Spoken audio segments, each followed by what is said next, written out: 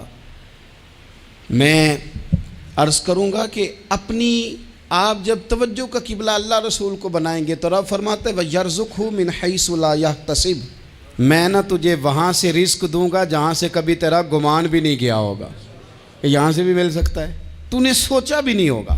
بخاری شریف میں حدیث ہے، حضرت جابر ابن عبداللہ فرماتے ہیں نبی پاک صلی اللہ علیہ وسلم نے 300 لوگوں کا ایک لشکر روانہ کیا کسی مہم کے لیے، کسی جہاد کے لیے۔ حضرت ابو عبیدہ بن جراح رضی اللہ تعالیٰ عنہ امیر لشکر تھے۔ فرماتے ہیں غربت اتنی زیادہ تھی، بھوک اتنی زیادہ تھی کہ ایک ایک کھجور دن میں ایک وقت کھانے کو ملتی تھی، اور کچھ دن ایسے آئے کہ اب کھجور بھی نہیں مل رہی۔ فرماتے ہیں اتنی زیادہ بھوک لگی مجاہدین کو 300 بندہ پتے کھا کے گزارا ہونے لگ گیا۔ یہ بخاری میں موجود ہے۔ آپ فرماتے ہیں کہ دریا کے کنارے ہمارا پڑاؤ تھا، ٹھہراؤ تھا، جب بھوک سے نڈھال ہو گئے نا، وَيَرْزُقْهُ مِنْ حَيْثُ لَا يَحْتَسِبُ، اللہ وہاں سے روزی دیتا ہے، گمان بھی نہیں ہوتا۔ فرماتے ہیں ایک مچھلی اللہ تعالیٰ نے دریا کے کنارے بھیجی، فرماتے ہیں وہ تھی تو مچھلی پر پہاڑ جتنی تھی۔ بخاری میں لفظ ہیں، حضرت جابر ابن عبداللہ رضی اللہ تعالیٰ عنہ فرماتے ہیں 300 آدمی 18 دن تک اس مچھلی کو کھاتے رہے، مچھلی ختم ہی نہیں ہوئی۔ مچھلیاں نہیں، مچھلی کہتے ہیں 18 دن 300 بندہ کھاتا رہا، مچھلی ختم ہی نہیں ہوئی۔ اور فرماتے ہیں کہ اس کی ہڈی نکال کے، کانٹا کہیں گے آپ اپنی زبان میں، کہتے ہیں وہ نکال کے نا تو اس کو کھڑا کیا نا جب، تو اونٹ کجاوے سمیت اس کے بیچ سے گزر جاتا تھا، 2 اس کے کانٹے جوڑے۔ فرماتے ہیں وہ اس کا گوشت ہم کھاتے تھے اور اس کی چربی بطور تیل کے ہم جسموں پہ ملتے تھے، بیماروں کو اس سے سکون آتا تھا، تندرستی شفا ہوتی تھی۔ فرماتے ہیں ہم کھایا بھی ہم نے، اور کچھ لے کے ہم مدینے بھی گئے، اور قربان جائیں نبی پاک نے بھی اس میں سے کھایا۔ ہم نے عرض کی حضور یہ معمہ کیا ہے، یہ ماجرا کیا ہے؟ تو محبوب نے فرمایا تمہارے پاس غذا نہیں تھی، رب نے تمہارے لیے بندوبست کیا ہے، اللہ نے تمہیں دیا ہے۔ مکان شروع کر لیا، ایک صاحب نے وہ مکان بنانے لگے، آپ وہ حساب لگا رہے ہیں، کہتے ہیں میرے پاس اتنے پیسے ہیں، اتنے میں نے فلانے دوست سے کہنا ہے اس نے دے دینے، اتنے فلانے رشتہ دار سے کہنا ہے اس نے دے دینے، اتنے فلانے سے کہنا ہے اس نے دے دینے۔ یہ ساری کاپی بنا کے مکان شروع کر لیا۔ جو روز کہتا تھا نا کوئی حکم ہو جاتے 10 سب سے پہلے اس کو کہا میاں پیسے چاہیے دین، وہ کہندا ہو کل ہی منڈا ٹوریا ہے، کدے تو پرسوں 10 داتے لب جانے سن۔ میں آپ کو اپنے تجربے کی بات بتا رہا ہوں۔ جن لوگوں کا خیال ہوتا ہے نا کہ آپ سٹارٹ کریں فلانا کام، ہم آپ کے ساتھ ہیں، اللہ کا ہی کوئی نظام ہے، وہ بالکل بھی نہیں ساتھ ہوتے۔ لیکن ایسا نہیں ہے کہ کوئی ساتھ نہیں ہوتا، اللہ تعالیٰ بڑے اسباب پیدا کرتا ہے، وہاں سے دیتا ہے جہاں سے گمان بھی۔ ہمارا یہ ذہن بن جاتا ہے ہم ساری اپنے حساب سے چلتے ہیں، اتنے رشتہ داروں سے اتنے، کون آپ کے ساتھ چلے گا؟ سوال ہی نہیں پیدا ہوتا۔ یہ سارے کام چھوڑ کے سب سے پہلے 2 رکعتیں پڑھو، اپنے رب کی بارگاہ میں، رسول کائنات کی بارگاہ میں گزارشات اور استغاثے پیش کرو، وہاں سے خیر طلب کرو۔ دنیا دار کیا دیں گے، کیا دے سکتے ہیں، کیا حیثیت ہوتی ہے کسی؟ اللہ کہتا ہے وہاں سے دوں گا۔ تو جو اللہ مال دے وہ لینا چاہیے کہ رشتہ داروں کا مال دیکھنا چاہیے؟ جو اللہ دے وہ لینا چاہیے کہ سیٹھوں نوابوں کی جیبیں دیکھنی چاہیے؟ جو اللہ دے وہ قبول کرنا چاہیے یا دیکھنا چاہیے کون سا آدمی کہاں پہنچ گیا؟ چھوڑو، اپنی مٹی پہ چلنے کا سلیقہ سیکھو۔ کسی کے سنگ مرمر پہ چلو گے تو پھسل جاؤ گے، پھسل جا۔ اس پر ایک اور بات عرض کر دوں، صحیح بخاری سے، مسلم سے ایک اور بات۔ کچھ چیزیں ایسی ہیں جن سے اللہ کی مدد آتی ہے، مدد ملتی ہے۔ ایک چیز ان میں سے ایسی ہے جس سے بہت مدد نازل ہوتی، وہ ہے کہ جب رب آپ کو دے نا تو پھر آپ بھی اس کے رستے میں دیں، پھر مدد آتی ہے، پھر اور آتا ہے۔ بخاری مسلم میں حدیث ہے، یہ زیادہ ہی توجہ طلب امر ہے، اس پر آپ غور کریں گے۔ حضرت ابو ہریرہ فرماتے ہیں کہ نبی پاک علیہ السلام نے فرمایا ایک شخص نے بادلوں کے اندر سے آواز سنی کہ فلاں آدمی کا کھیت اور باغ خشک ہو گیا ہے، وہاں برسو اور اس کے کھیت کو سیراب کرو۔ وہ بڑا حیران ہوا کہ بادل سے آواز آ رہی۔ پھر اس نے دیکھا کہ ایک پہاڑی پر بارش ہوئی، وہ بادل وہاں برسا، پھر نالیوں سے ہوتا ہوا پانی ایک طرف چلا تو جس نے آواز سنی تھی حضور بیان کر رہے ہیں، وہ بھی پیچھے پیچھے چلا کہ پانی کدھر جا رہا ہے۔ اس نے جا کے دیکھا کہ ایک مقام پہ ایک باغ کو وہ پانی لگ رہا ہے اور ایک آدمی وہ پانی لگا رہا ہے۔ اس نے اس سے پوچھا تیرا نام کیا ہے؟ اس نے کہا کیوں؟ کہنے لگا بتا نا۔ اس نے نام بتایا تو کہنے لگا یہی تو وہ نام ہے جو میں نے بادلوں کے اندر سے سنا ہے کہ فلاں کے کھیت کو پانی دے دو۔ اس نے کہا یار تو کیا عمل کرتا ہے کہ اسپیشل تیرے لیے بارش برسے؟ یہ بخاری پڑھ رہا ہوں، سیاستہ سے حدیث عرض کر رہا ہوں۔ اس سے پوچھا تو کیا کام کرتا ہے کہ جناب اللہ تبارک و تعالیٰ کا حکم کرم آیا کہ خاص تیرے لیے پانی برسے اور تیرے کھیت کو سیراب کرے؟ تو اس نے کہا چھوٹا ذمہ دار ہوں، پر جب فصل اگتی ہے تو 3 حصے کرتا ہوں، ایک حصہ اپنے بال بچوں پہ بہن بھائیوں پہ خرچ کرتا ہوں، ایک حصہ پورا، اور ایک حصہ دوبارہ کاشتکاری پہ لگاتا ہوں، اور تیسرا حصہ خالص میں نے مسکینوں، یتیموں اور غریبوں کے لیے رکھا ہوا ہے۔ وہ جو تیسرا حصہ اللہ کرے آپ سمجھیں، وہ رب کے بندوں پہ تیسرا حصہ خرچ کرتا ہے نا، تو کریم مالک نے فرمایا جہاں سے غریب کا حصہ جاتا ہے وہ کھیت خشک نہیں رہنا چاہیے، وہ جہاں سے مسکین روٹی کھاتے ہیں وہ خشک نہ رہے، جہاں سے یتیموں کو کچھ آتا ہے کہیں اس کی فصل رہ نہ جائے۔ میں اور آپ بھی اگر اپنے مال میں مسکینوں، یتیموں، غریبوں کے حصے رکھ لیں گے تو فصلیں خشک نہیں رہیں گی، ان کے اندر تازگی آئے گی، نور آئے گا، کرم آئے گا، خاص کر خدا کی رحمت برسے گی۔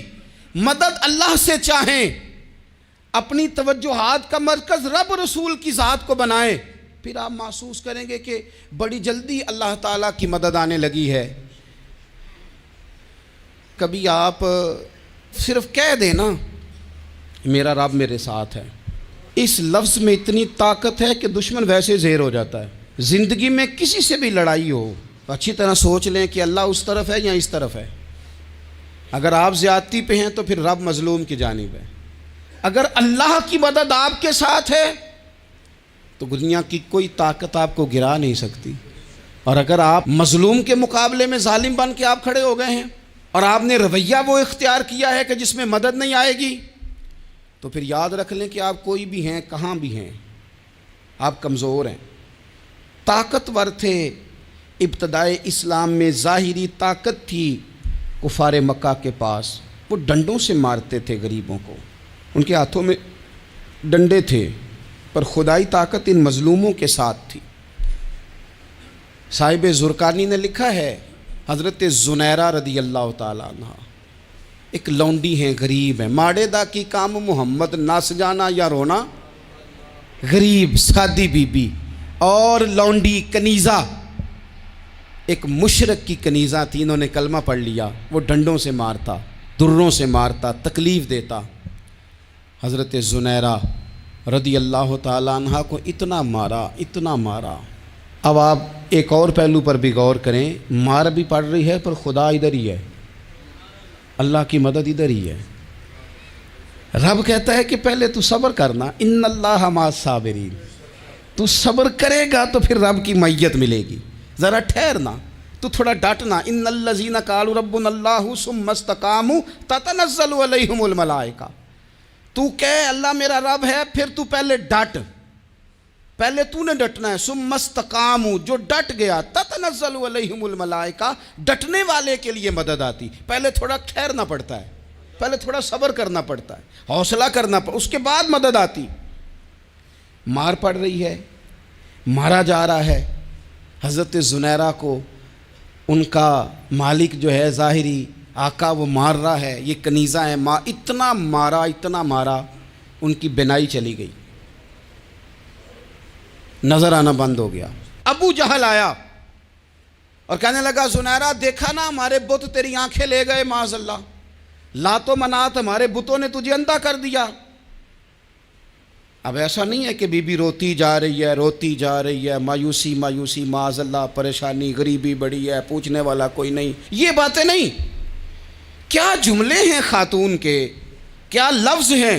ابو جہل نے تنزیہ کہا، معاذ اللہ، کہنے لگا دیکھا نا ہمارے بتوں نے تجھے اندھا کر دیا۔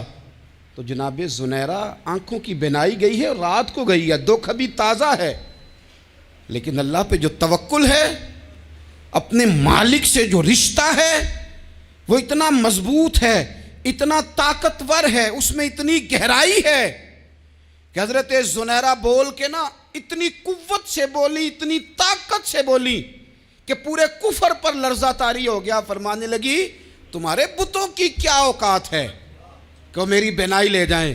یہ میری رب کی حکمت کا تقاضا ہے۔ جب تک اس نے چاہا زنیرہ دیکھتی رہی، اور جب اس نے چاہا زنیرہ کی آنکھوں کی بینائی چلی گئی، اور اگر وہ چاہے گا نا تو بینائی واپس بھی کر دے گا۔ اگر ہو ذوق یقین پیدا تو کٹ جاتی ہیں زنجیریں، اگر وہ چاہے گا تو بینائی آ بھی جائے گی۔ حضرت زنیرہ نے رات کو یہ لفظ کہے، ابو جہل اور سارے کفار ڈر کے سن کے چلے گئے، آپ اطمینان سے آ کے بستر پہ سوئی۔ جب سویرے اٹھی تو اللہ نے آنکھوں کی روشنی واپس کر دی تھی۔ آنکھوں کی اب چھڑی پکڑی ہے، بازاروں میں گھومتی ہے، کہتی ہیں بلاؤ کدھر ہے تمہارے نعت و منات، دیکھو میرے رب نے روشنی واپس کر دی۔ آ کر میرے ساتھ ادھر آ ستمگر ہنر آزمائیں، تو تیر آزما ہم جگر آزمائیں۔ بیمار لوگوں یاد رکھو، کہہ دیا ڈاکٹر نے کہ تو بڑا بیمار ہے، تو بڑا کمزور ہے، یہ ہو گیا وہ ہو گیا، تو ڈاکٹر اپنے علم کے مطابق بات کر رہا ہے، ہوگا تو وہ جو میرا رب چاہے گا۔ کمزور ہو جانا، پریشان ہو جانا، تکلیف میں آ جانا، پتہ نہیں بات ہو گئی ہے تو جانے کیا ہو جائے گا۔ اپنی زندگی کے اندر اپنے رب سے رشتہ مضبوط کریں، رسول کائنات سے رشتہ مضبوط کریں، اللہ والوں سے رشتہ مضبوط کریں۔ حضرت زنیرہ نے پیغام دیا کہ زندگی میں جو جینا چاہتے ہیں تو وہ رب کا نام لے کے جی سکتے ہیں، جو اپنی زندگی میں خوشیاں دیکھنا چاہتے ہیں تو رسول اللہ کے نام پر خوشیاں دیکھی جا سکتی ہیں۔ توکل کی بنیاد پر بندہ خوشیاں لے سکتا ہے، اور اگر انسان میں توکل نہیں ہے تو پھر وہ اس کالے جادو سے بھی ڈر رہا ہے، وہ نیلے سے بھی ڈر رہا ہے، وہ پیلے سے بھی ڈر رہا ہے، وہ فلانے سے بھی ڈر رہا ہے، وہ میرے خلاف فلانا رشتہ دار سازش کر رہا ہے تو ڈر رہا ہے، فلانا میرے بارے میں یہ کر رہا ہے تو ڈر رہا ہے، وہ پتہ نہیں دنیا ادھر ہو جائے گی تو کیا ہو جائے گا، اٹھ باندھ کمر کیوں ڈرتا ہے، پھر دیکھ خدا کیا کرتا ہے۔ تو اس ساری گفتگو کا نچوڑ آپ کو یہ عرض کیا ہے، سب سے پہلے تو یہ کہ میدانوں میں مدد بھی اللہ کی، رزق میں مدد بھی اللہ کی، فصلیں خشک ہوں تو مدد پھر بھی اللہ کرے، تو پھر ساری مدد، اور اگر انسان بیمار ہو تو پھر بھی مدد اللہ کی۔ تو اپنے اللہ کی جانب توجہ کو بڑھائیں، آپ اللہ سے مدد کے سوالی بنیں۔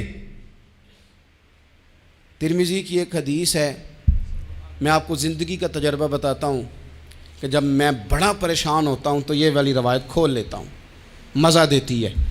میرے نبی پاک علیہ السلام نے فرمایا اپنے دکھ سیٹھوں نوابوں کو نہ کہنا، مالداروں کا نہ کہنا، ورنہ اللہ تمہیں کبھی غنی نہیں کرے گا۔